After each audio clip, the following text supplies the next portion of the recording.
ఓం అందరికీ నమస్తే. ఈరోజు తెలుసుకుపోయేటటువంటి వేద మంత్రము ఓం సోమగీర్భిష్ట్వా వయం వర్ధయామో వచో విదః సుమృఢీకో న ఆవిషా. ఋగ్వేద మంత్రము తాత్పర్యము: శాంత స్వరూపుడవగు ఓ సోమదేవా.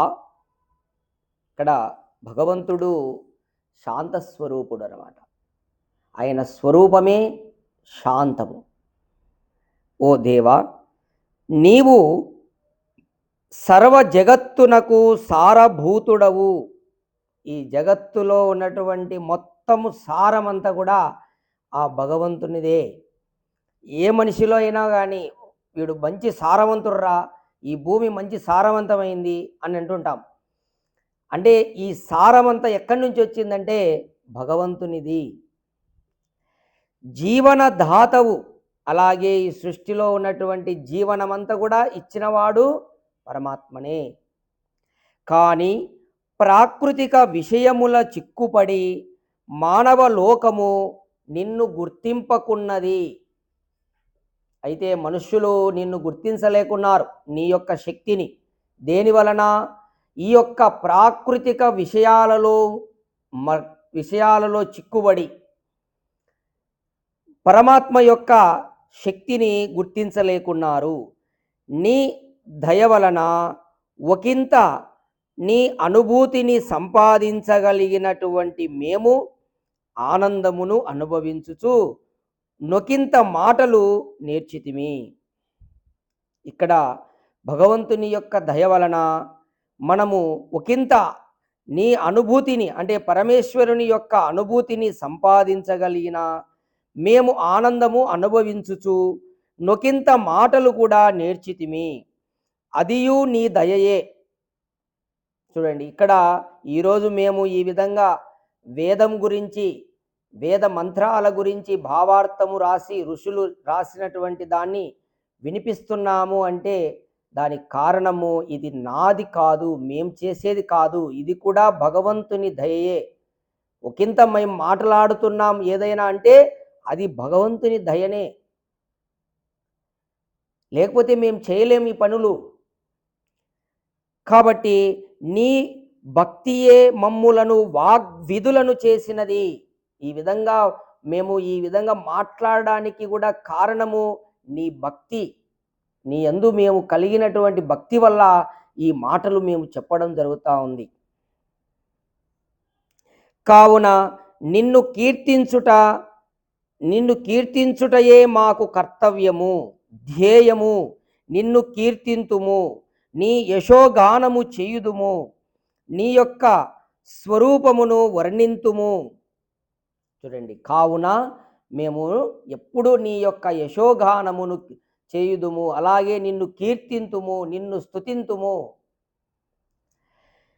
విషయలోలురు వారి హృదయముల నిన్ను కనరైరి. చూడండి, ఇక్కడ ఈ మంత్రంలో ఏం చెప్పబడతా ఉందంటే విషయలోలురు నిన్ను కనరైరి అంటే నిన్ను తెలుసుకోలేరు. ఎవరు? విషయలోలురు. విషయలోలురు అంటే ఎవరు? ఎప్పుడు భౌతికమైనటువంటి ప్రాపంచిక సుఖాలలో అవే కోరుకొని అవే ఆశిస్తూ జీవిస్తున్నటువంటి వారు విషయలోలురు. ఎప్పుడు విషయాలలోనే చిక్కుకొని ఉంటారు. వారికి ఎప్పుడు తినడము, తాగడము, నిద్రపోవడము, ఇవే, ఇంకా ఏమైనా అనుభవించడం, ఇదే వారి ధ్యాస. అటువంటి వారు నిన్ను తెలుసుకోలేరు, నిన్ను కనరైరు. భౌతికవాదులు ప్రపంచముననే నిన్ను ఎరుగరైరి. మేము మా కీర్తనలతో మా గానములతో నిన్ను ఎల్లయెడలా ప్రతిష్ఠులను చేయుదుము.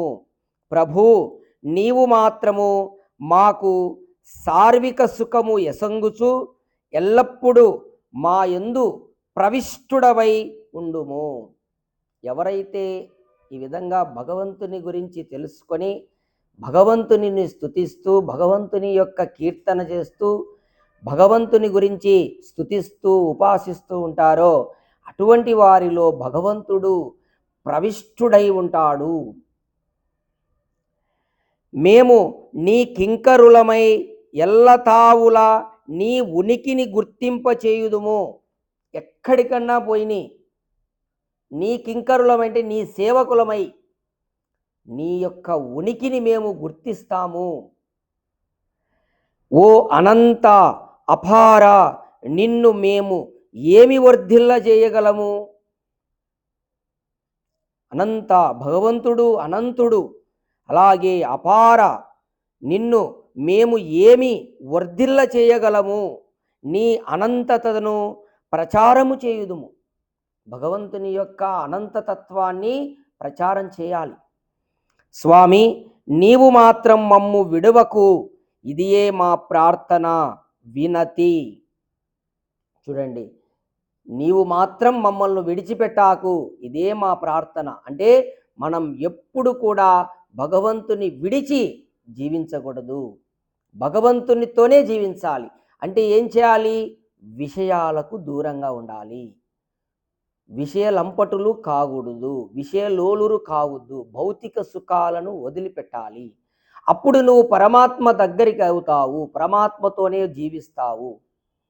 విషయాలకు దగ్గరైనావా పరమాత్మకు దూరం అవుతావు, భగవంతుని రక్షణకు దూరం అవుతావు. భగవంతుడు శాంతి స్వరూపుడు. కావున నీవు భగవంతునికి దగ్గర కావాలంటే విషయాలను విడిచిపెట్టాలి. ఆ పరమాత్మ స్తుతిని చేస్తూ, ప్రార్థన చేస్తూ, యశోగానము చేస్తూ, కీర్తన చేస్తుంటే నీవు ఆ పరమాత్మ దగ్గరగా ఉంటావు, నీలోనే ప్రవిష్టుడై ఉంటాడు పరమాత్మ. కావున అందరూ కూడా గుర్తుపెట్టుకోవాల్సింది ఏంటంటే, మనం విషయాలను దూరంగా ఉన్నప్పుడు భగవంతునికి దగ్గరవుతాము. ఆ భగవంతుని గురించి మనం తెలుసుకోవాలి. భగవంతుడు శాంతస్వరూపుడు. కాబట్టి మనకు శాంతి కావాలంటే ఆ భగవంతుని ద్వారానే పొందాలి, ఇంకా వేరే ద్వారా మనం పొందలేము.